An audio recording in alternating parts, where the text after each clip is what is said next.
Everybody asking how we doing, say we good. Don't need no one to tell me how to live just like they would. It ain't good business, but they in it, I don't know why. Revolved around my life after I found another. Pendidikan anti korupsi ditanamkan sejak dini.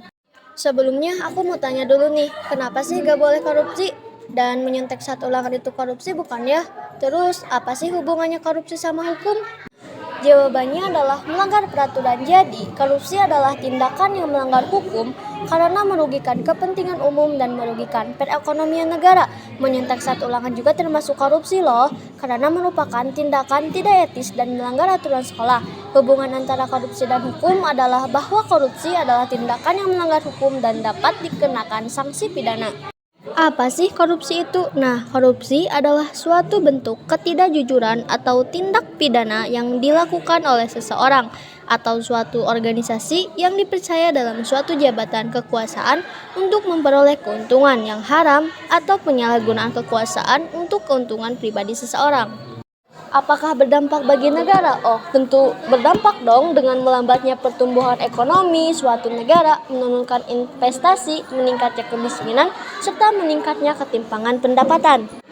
Pasti juga ada upaya pencegahan korupsi, yaitu mempertahankan sistem pengawasan yang transparan. Mempertahankan sistem pengawasan yang transparan dapat membantu mencegah korupsi. Ini termasuk memastikan bahwa ada mekanisme untuk memantau dan mengevaluasi pengeluaran dan penggunaan dana publik, serta memiliki mekanisme untuk melaporkan dan menangani insiden korupsi. Nilai-nilai anti korupsi adalah nilai-nilai seperti kejujuran, integritas, dan akuntabilitas adalah prinsip-prinsip moral yang penting dalam mencegah dan mengatasi korupsi. Kejujuran adalah berarti tidak berbohong atau menipu orang lain. Integritas yaitu berarti melakukan tindakan yang benar meskipun tidak ada orang yang melihat. Dan akuntabilitas berarti bertanggung jawab atas tindakan dan keputusan seseorang.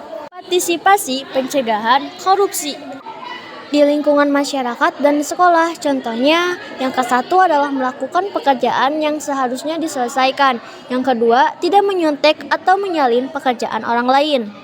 Dan yang ketiga adalah tidak memanipulasi data dan fakta pada suatu pekerjaan.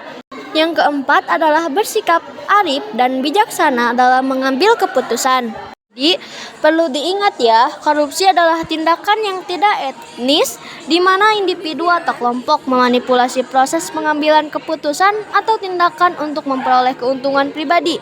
Ini dapat terjadi dalam berbagai konteks, termasuk pemerintahan, bisnis, dan organisasi nirlaba.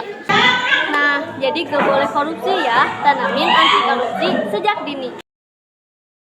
Everybody asking how we doing, say we good.